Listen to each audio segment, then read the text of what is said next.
যশোরে বেড়েছে শীতের প্রকোপ। শুক্রবার জেলার তাপমাত্রা রেকর্ড করা হয় 12.6 ডিগ্রি সেলসিয়াস। শীতের প্রভাব বাড়তে থাকায় হাসপাতালগুলোতে ঠান্ডাজনিত রোগে আক্রান্ত রোগীর সংখ্যা বাড়ছে। শিশুরা বেশি আক্রান্ত হচ্ছে কাশি, সর্দি, নিউমোনিয়া, হাঁপানি ও ডায়রিয়ায়।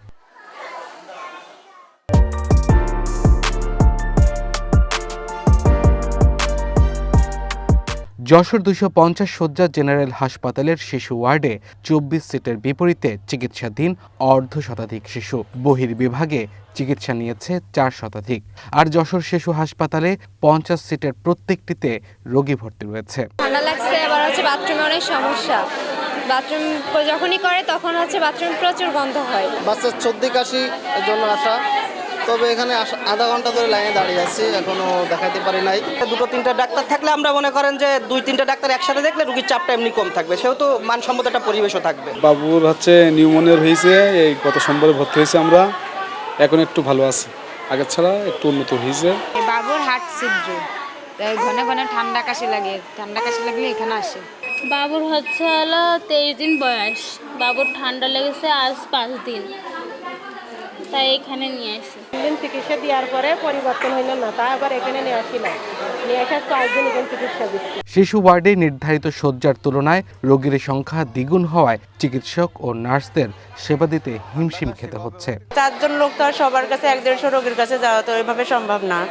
সবাই দেখা যাচ্ছে ইমার্জেন্সি ট্রিটমেন্টটা দিয়ে দিচ্ছি, বাদ বাকি সময়গুলো তারা বিভিন্ন ইনফরমেশন নেওয়ার জন্য ডাকে, মানে ওইভাবে তো অ্যাভেলেবেল সময় আমরা দিতে পারি না তখন।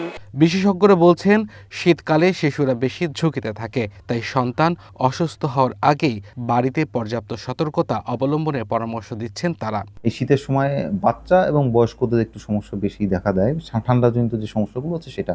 তাই আমাদের শিশুদেরও এই প্রকোপটা বেড়েছে।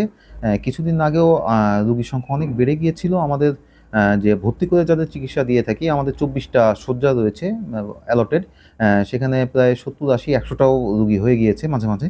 তবে এখন এই মুহূর্তে রুগী সহনীয় পর্যায়ে আছে। 24 শয্যার এগেনস্টে আমাদের 62 জন রুগী ভর্তি আছে। এর মধ্যে একটা উল্লেখযোগ্য অংশ হলো ঠান্ডাজনিত কারণে শ্বাসকষ্ট রুগী আছে, সেখানে আমরা চিকিৎসা দিই। আউটডোরেও চিকিৎসা দেওয়া হয়ে থাকে, যারা ভর্তি হওয়া লাগে না, আউটডোরে তারা একটা চিকিৎসা নিয়ে চলে যায়। আমাদের এখানে ওষুধ যেগুলো সাপ্লাই আছে সেগুলো আমরা আমাদের সাধ্যমতো দেওয়ার চেষ্টা করি। পটুয়াখালীতেও শিশুদের ঠান্ডাজনিত রোগ ব্যাপক আকার ধারণ করেছে। হাসপাতালে বেড না পেয়ে মেঝেতে চিকিৎসা নিচ্ছেন বহু রোগী। আমি তো বাচ্চা নিয়ে 4 দিন আইছে, ওর শ্বাসকষ্ট, ভিতর সিট খালি নেই, সিট 2-3 জন করে একটা বেড। তোমরা বারিন্দায় সিট পাইছি, তাও 2 জন করে। জ্বর নিউমোনিয়া ধরা পড়ছে, পরীক্ষা করছে, তারপরে ভর্তি নিলাম। সিট পাইতেছে না, সিট পাইছে একটা সিটে 2 জন করে বাচ্চা নিয়ে আসতে থাকতে আছে জায়গা, সিট তো পাইতেছে না, গ্যাদারিং হইতেছে। এই ডাক্তারে কালকে দেখে গেছে, আজকে ঢুকছে, আজকে দেখবে। একটা সিটে একটা বাচ্চা নিয়ে থাকা খুব কঠিন হয়ে পড়ে, কিন্তু এখন দেখা যায় যে একটা সিটে 2-3 জন বাচ্চা থাকে, কিন্তু অনেক আরো বাচ্চা মনে করেন যে অসুস্থ হয়ে পড়ে। একটা বেডে তো একজনের বেশি থাকা কখনোই সম্ভব না। চিকিৎসকরা বলছেন, শীত মৌসুমে শিশুদের রোগ প্রতিরোধ ক্ষমতা কমে যায়, তাই শিশুদের গরম কাপড় পরানো ও পুষ্টিকর খাবার নিশ্চিত করতে হবে।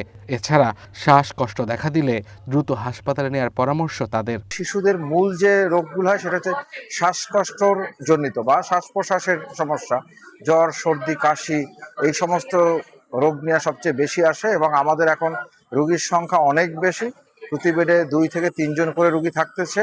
এবং এই ক্ষেত্রে আমরা যেটা পরামর্শ দেই, বাচ্চার যাতে ঠান্ডা না লাগে, এবং আবার ঠান্ডা যাতে না লাগে এই জন্য আবার অতিরিক্তভাবে যদি আমরা তাকে পোশাক পরিচ্ছদ দিয়ে ঢেকে রাখি, তাহলে তার আবার ঘেমে তখন আবার আর একটা জটিলতা তৈরি হয়।